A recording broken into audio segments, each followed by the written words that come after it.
Now there's loads of content and info out there on web design and on sales, but there's no one simple overall video that just gets to the point on how you handle the back end of your web design business, okay? The untold business side of it. So that's how do you transfer ownership, domains, hosting. So I'm just going to get straight into it. Hopefully this is another quick video because it's really simple and a lot of people make it complex when it doesn't need to be. So let's get on the laptop. So I'm going to be using Framer for this example, but literally it's very, very similar no matter what platform you use to develop or design your website. It's just a simple Google or ChatGPT if you are stuck. Now, Framer is actually it's easy, bro. All you have to do is say this is our website, okay? Or even if this is, say, your outsourcer, they've done the developing on Framer and it's time to send it to the client or send it to you. Just click up on here, file, and then you got two options. You can either transfer the project directly to them, so then you can put in the information of their email and it will send to their Framer account. Just make sure your client has a Framer account. Or you can just get a remix link, and I'll show you what that is. All that is you send it to them and they can literally copy the project to their account. And okay, now they've got their project in the account, they've got full access. What if you're doing ongoing maintenance or doing some, have to go in and do a few changes for them? Well, you can tell them, all right, super easy, invite button up here. They can click that, they can type in the email, allow full access so you can publish all the changes and send. And boom, you're back in, but your client has all the control of the website. So now they've got the actual website, it still has to go live. So that means we have to do the hosting and the domain. Now, good thing with Framer is upgrading the software is basically the hosting. And I think it's pretty good, pretty easy. So up here on settings, you have to upgrade it first before you can connect a custom domain. But super simple, just go into plans. Most of the time it's just this basic plan here, that's all you'll need. You get a bunch of pages, you can do some CMS stuff. So most of the time, yearly or monthly, usually just go yearly because you're going to have this website for a while, your client. So you can prompt them to the basic plan. And once they upgrade, it's as simple as that, go into domains and they can connect it up. Now, I'm not going to go too deep into the boring domain and DNS stuff, but it's really simple. Most of the time, your client may already have a domain, so it's just switching over the DNS stuff. Now, ChatGPT is super underrated for even web design, using web design or doing shit like this. Whenever I need to figure stuff out, instead of wasting time on YouTube videos or Googling, I'll take a screenshot of what I'm stuck with. Like I'll screenshot the DNS page. I'll screenshot my Framer editor. I'll literally upload the image to ChatGPT and I'll just explain what I'm trying to do, and it'll tell me in simple forms, and it will easily run you through what to do. So a lot of people complicate this, like, oh, where do I put the DNS stuff? DNS stuff is basically when you buy a domain, in simple forms, there's a few different lines of not code, but a few little like numbers or little phrases and words. Basically, you just have to put those into your Framer site or a Framer site into the domain registry or whatever, just so it can sync up. That's literally it. GoDaddy, I recommend. That's probably the easiest, just if you need to buy a domain for your client. So look, let's get a domain right now. What do we want? Let's go super cool, amazing site. Yeah, boom. This is our domain. Hopefully it's available. Boom, here we go. It's basically next to nothing on your first year. Make it yours. Connect that thing up. As super easy as that. All right. Next thing, invoices and kind of contracts as well. Now, I'll firstly start off by saying contracts, if you're only doing, not big projects, they're not required. It's cool to protect you and to protect your client, but it can also sometimes scare off clients. If you're a beginner and you're just trying to get the deal done, at least get upfront payment and then agree on a few terms and get stuff signed. But to be honest, it isn't required. What I do is when I send my invoices, I have two pages. I have the actual invoice page and I have like the pay link or bank account info if it's like a local, same country, so you just to save on fees. And then I have a page 2, which I'll go through in a second a bit deeper, just going over the project inclusions. That's kind of my form of a contract and works pretty well for me.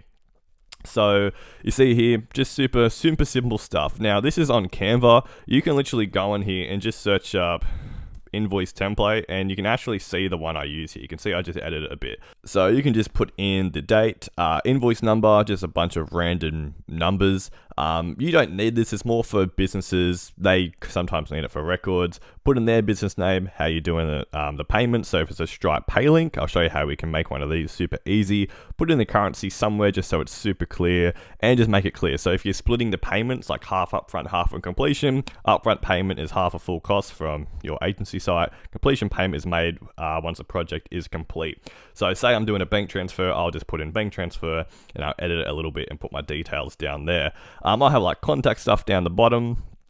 And then so just project inclusion. So you can copy this if you like. So fully responsive website, custom made, multi-page accessibility, SEO, revisions, rights to the website, launch support, and then just make sure what's not included, unless you have like a plan set up, obviously if you're doing ongoing maintenance or covering the hosting, whatever's included. The early ongoing costs, which don't go to us, are the domain and software fees, which is the hosting, which are essential regardless of designer anyway. So domain is typically not much a year, we're free or close to nothing for the first year, which we saw on GoDaddy, and software hosting fees around the $15 to $25 a month mark. And boom, you can just put that on there, adjust it to what you need, and you can send it off. Stripe, that's probably one of the most common payment processing things. It's just super easy to keep on track of. So on Stripe, make an account. I'll cover the sensitive information. You can just go to payment links, new, and boom, you can just put in the name. So let's just add a new product here. You can just name it like website development. The description can be like the same thing as you've got here if it's like an upfront payment per se. Put that in there. You can put in your logo if you're collecting tax, the currency, all that stuff, add product, and then boom, it'll literally just create a cool pay link. So your customer goes onto it and it's all secure. They pay it. They can use Apple Pay. Super easy.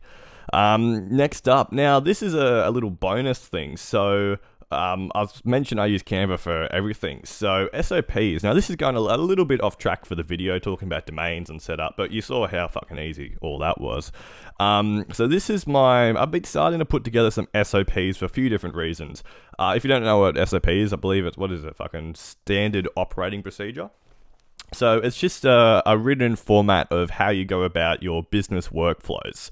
So I've got one here. Again, I'll go in deeper, but my onboarding framework and my project brief forms, all the things I need when I'm collecting info to begin a site. I've also got some sensitive info, but I've got like payment and invoicing stuff, SOPs there. Now, these are great. If you're a beginner, it's not necessary, but if you're scaling and you're working with other people, this is good because you don't have to do it all at once, but as you go and you work on different things and systems, having an SOP is great. It's easy to give to AI, upload all of my files to AI also. Excuse me. And also in sales calls, I always like to do sales and getting clients tips. On sales calls, I actually pull this up, and it's like I don't have it in the perspective of like talking about the client, like you get this. It's like I'm letting him in on my personal secrets of how I onboard stuff. So here's actually how we go about it. Phase 1, discovery. So we will establish clarity before design and development begins. So we'll collect all the information from you, site goals. Phase 2, this is what our team does. So we do a foundational development. So it's almost like I'm showing the lead or client what I would show to my team members in a way. Does that make sense? If it doesn't, I'm sorry. Construct the first full version of the website, 2 to 3 weeks, 1 to 2 weeks for fine tune and revisions, project launch, and then you can copy all of these things. This is just a base of information usually you'd collect from a client. So their business overview, name and industry. And also another reason why I do this is because I work with a lot of, say, digital marketing agencies or video agencies that use me to outsource web design clients. So just to give them a bit more information on how they can explain to their clients that they're selling web design for, how it will go about, I can just send them this information and they can get this info for me. So I send them this. Does that make sense? Super easy stuff. Also, one thing I forgot to mention, if you want to set up with your payment links, if it's not a one-time fee or, whatever, it's like an ongoing thing, you can set up ongoing payments also inside Stripe. That's also super easy to do.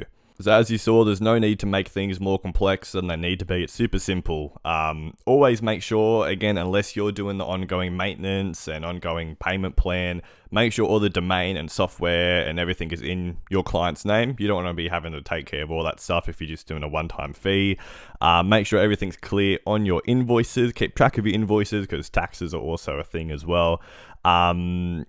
And I get asked about taxes. That's another thing. No need to complicate it. Just get an accountant. As a tax write-off anyway. Just explain what you're doing. You can send them all your invoices or your payments that are coming in through Stripe or your bank account.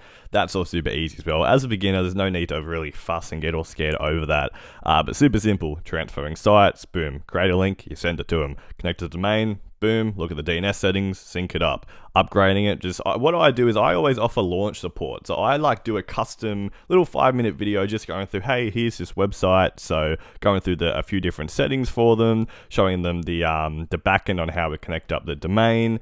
It's really, really super simple. Worst case scenario, like I said, I love just taking screenshots or even videos and uploading to ChatGPT or some sort of AI software, and it can help you easily. If you want to join the community, click the link in the description. That's about it. Have a good day.